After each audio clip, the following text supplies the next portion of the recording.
بسم اللہ الرحمن الرحیم۔ آج کے سبق میں ہم احواد الجدہ پڑھیں گے۔ احواد الجدہ، جدہ کی دو قسمیں، جدہ صحیح اور جدہ فاسدہ۔ جدہ صحیح اور اس جدہ کو کہتے ہیں کہ میت کی طرف نسبت کرتے ہوئے درمیان میں جد فاسد کا واسطہ نہ آئے، جیسے ام الاب یعنی دادی اور ام الام یعنی نانی۔ جد فاسدہ اس کو کہتے ہیں کہ میت کی طرف نسبت کرتے ہوئے درمیان میں جد فاسد کا واسطہ آ جائے، جیسے ام اب الام یعنی نانا کی ماں۔ ٹھیک ہے، یہاں جدہ صحیحہ کے احوال بیان کرنا مقصود ہے۔ جدہ کی دو حالتیں سدس اور حجب۔ جدہ کو سدس ملے گا چاہے ایک ہو یا ایک سے زیادہ، ابویہ ہو یا امویہ،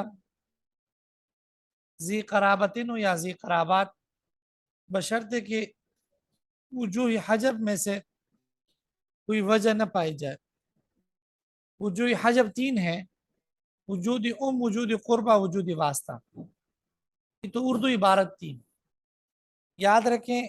آپ سب سے پہلے سمجھیں، جدہ کا تو اردو میں سادہ مطلب ہے دادی کے، لیکن اصل بات یہ ہے کہ صرف دادی نہیں، نانی بھی جدہ میں آتی، جدہ صحیحہ میں۔ اس لیے جدہ صحیحہ کی تعریف کو سمجھیں، بلکہ جدہ صحیح سے پہلے آپ کو جد فاسد اور جد صحیح کی تعریف جاننی ہوگی۔ ٹھیک ہے جی۔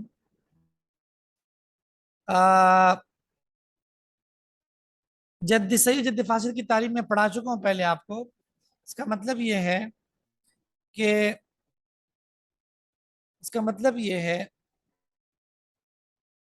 کہ اگر میت کی طرف نسبت کرتے ہوئے درمیان میں ام کا واسطہ آ رہا ہو، درمیان میں کوئی ماں آ رہی ہو، تو ایسی صورت میں اس بندے کو جد فاسد کریں گے۔ مثلا نانی کا والد، اب جو نانی کا والد ہے وہ جد فاسد ہے، کیونکہ درمیان میں خاتون کا واسطہ رہے نانی۔ نانا خود جد فاسد ہے کیونکہ درمیان میں خاتون کا واسطہ آ رہا۔ ٹھیک ہے جی۔ جی، اور جد صحیح کے درمیان میں کسی ام کا واسطہ نہ ہے، ماں کا واسطہ نہ ہے، جس طرح دادا درمیان میں باپ کا واسطہ ہے، تو جد صحیح ہے۔ اب جب آپ نے جد صحیح اور جد فاسد کی تعریف سمجھ لی، اب آپ یہ سمجھیں کہ جد صحیح اور جد فاسد کیا ہے۔ تو میں نے عرض کر دیا کہ جہاں جد فاسد درمیان میں آ رہا ہو تو جد فاسد ہوگی۔ اس طرح نانا کی ماں جد فاسد ہے، نانا کی ماں، کیونکہ نانا کی ماں جو ہے وہ درمیان میں جد فاسد نانا آ رہا ہے، جبکہ دادی اور نانی دونوں جد صحیح ہے، کیونکہ درمیان میں جد فاسد کا واسطہ نہیں آ رہا۔ ٹھیک ہے جی۔ یہ بات تو ہو گئی اس کی تعریف جد صحیح اور جد فاسد کی۔ اب آپ دیکھیں آگے جدہ کی دو حالتیں ہیں، ایک سدس اور ایک حجب۔ یعنی خلاصہ یہ ہے کہ جدہ کو ہمیشہ سدس ملے گا، بس ایک چیز کا خیال رکھیں، بشرطے کہ جو محجوب کرنے والی وجوہات ہے، محروم محجوب کرنے والی، وہ وجوہات میں پائی جائے۔ محجوب کرنے والی جو وجوہات ہے وہ ٹوٹل تین ہیں۔ نمبر ایک کہ ماں موجود ہو تو جدہ صحیح کچھ نہیں ملے، قریب والی اگر دادی ہے دور والی کو نہیں ملے گا، اور نمبر تین اگر کوئی واسطہ ہو تو نہیں ملے گا۔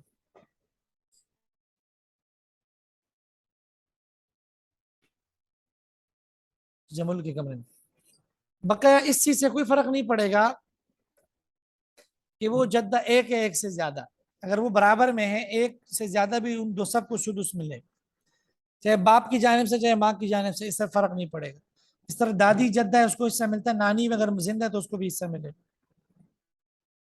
مثالوں سے دیکھ کے بات سمجھ آئے گی۔ ایک شخص انتقال کر گیا ہے، اس کے ورثاء میں دو لوگ ہیں، ایک زوجہ ہے وائف، اور ایک دادی ہے جدہ صحیح ہے۔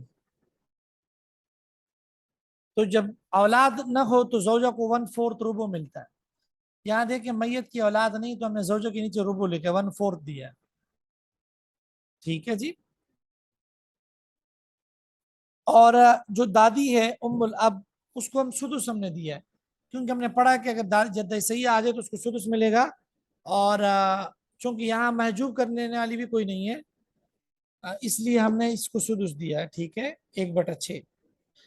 تو 1/4 مل گیا زوجہ کو, 1/6 مل گیا دادی ام الاب کو. بقیہ کس کو ملے گا وہ بعد میں پڑھیں گے آپ. جو لوگ موجود ہیں ان کا حصہ آپ کے سامنے آئے گا. دوسری مثال آپ کے سامنے ہے کہ ایک شخص انتقال کر گیا ہے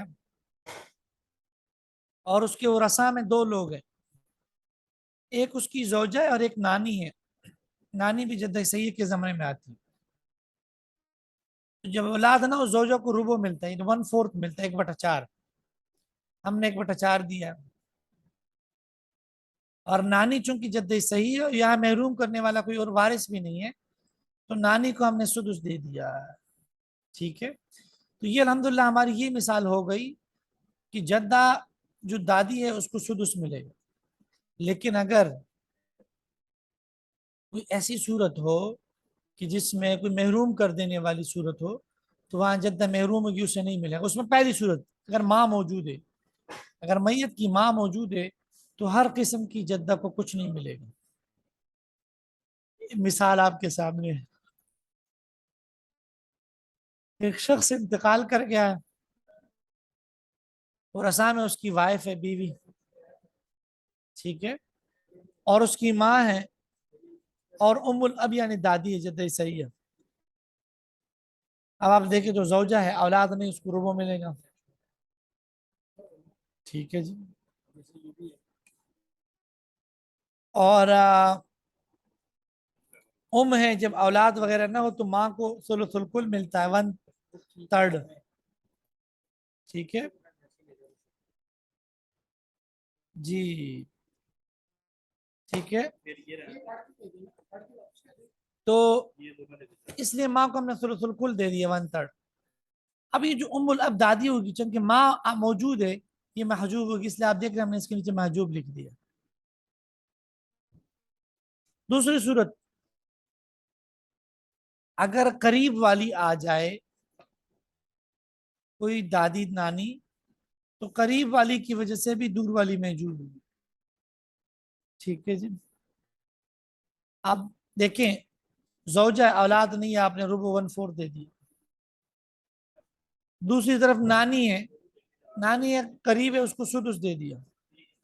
نانی کی ماں وہ بھی جدہ صحیح ہے لیکن وہ دور والی ہے بودا ہے تو قریب والی کے ہوتے دور والی محجوب ہوگی اس لیے اس کو محجوب ہم کرتے ہیں. اسی طریقے سے آپ دیکھیں اگر نانی یا دادی ایک سے زیادہ ہو جدہ زیادہ ہو تو جن کو جوائنٹلی سدس ملے گا. اس طرح یہ مثال ہے ایک شخص انتقال کر گیا ہے اور وہ رسا میں اس کی زوجہ ہے, نانی ہے ام الام اور ام الاب. چونکہ یہ برابر حیثیت میں ہے قریب بعید والا چکر نہیں, دونوں ایک طرح سے دادی وہ ہے جدہ ہے لہذا دونوں کو ملا کر سدس ملے گا 1/6 ملے گا. ٹھیک. تیسری بات ہم نے پڑھی تھی کہ اگر واسطہ موجود ہو تو زی واسطہ موجود ہوگا.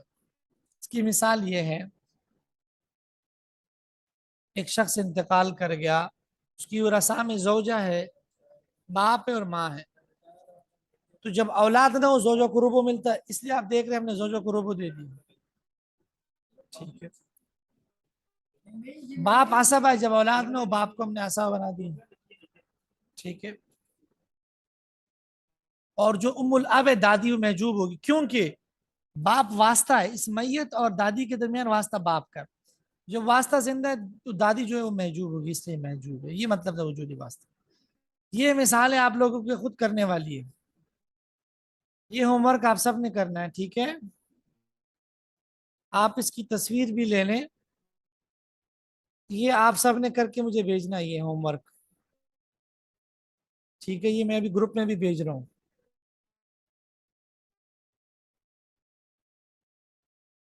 ٹھیک ہے. ہوم ورک مجھے ضرور بھیجیں، اسی پر آپ کے نمبر لگیں گے انشاءاللہ، ٹھیک ہے؟ ٹھیک ہے، آپ ریکارڈنگ سن لیجیے، میں ریکارڈنگ کا لنک ابھی شیئر کر رہا ہوں، ٹھیک ہے؟ چلیں جی، السلام علیکم۔